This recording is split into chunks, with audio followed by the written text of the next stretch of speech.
All right, so this is an interesting one because I don't take much of what he says seriously, this Musk guy, but he more or less bought the U.S. election with his money.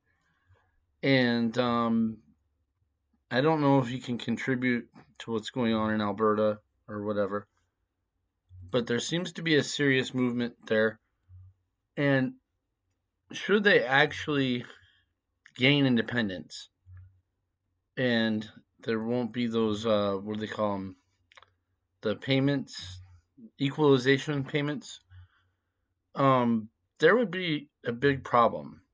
It doesn't sound like much money to people in the U.S., but it's a lot for a country that population wise is the size of California. So, um, if, and then what is this all about? Like energy, needing energy for AI data centers and so forth. And I think that's what this is about. And he might have a way to pull some strings. And a lot of people in Alberta, I don't know anybody in Alberta. I have talked to them on the radio, ham radio, and so forth. They are not very happy with being part of Canada for the most part. And I have talked with a lot of people that I know that live in like Ontario, and they don't like Alberta. And it's just because it's like, ew, guns, ew, cows, ew, oil. It's pretty stupid. Uh, I feel like if I was Alberta, I'd feel like I'm mistreated, you know, by my own country. Like, here we are providing all this stuff that you need to have a life. And, I don't know. I'm not much of a Canadian or anything like that. I've never even been there.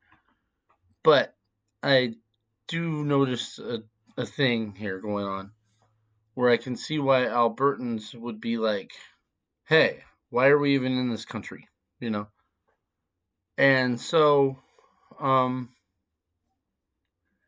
maybe Musk is sort of like getting in on this. I don't know what his motive. I mean, I kind of can get what the motive is, but I don't know what method he can use if he's allowed to contribute money because what he did in Pennsylvania was pretty much by the election, for the T man. I mean, the way he did it, it almost should have been illegal, but technically he, you know, did it legally. But yeah, this is very interesting because if Alberta actually leaves somehow or gets independent and doesn't have to pay into the general tax revenue of that country, they've got a huge problem. Yeah, probably because that's probably the most productive in terms of tax revenue country.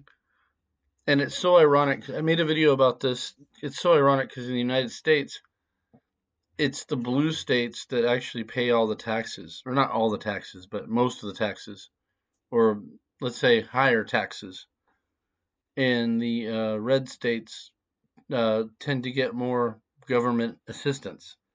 So we have our own version of equalization payments. It's just the opposite direction. Very interesting. But yeah, I thought I would bring that up because yeah, I would agree with Musk that Canada is cooked if Alberta independence actually happens. Uh, we'll see. It's up to them. I mean, in a democracy, you have the right to vote for what you want. So if they were to become independent, they would need a very good friendship with the United States and probably ship oil down to us, which, energy and mineral products, which we need for all this AI data center stuff so we can hear this hum constantly. Um, yeah, that's a real thing. I actually heard it yesterday. It was just like it's real. But anyway, interesting topic. I'd keep an eye on it.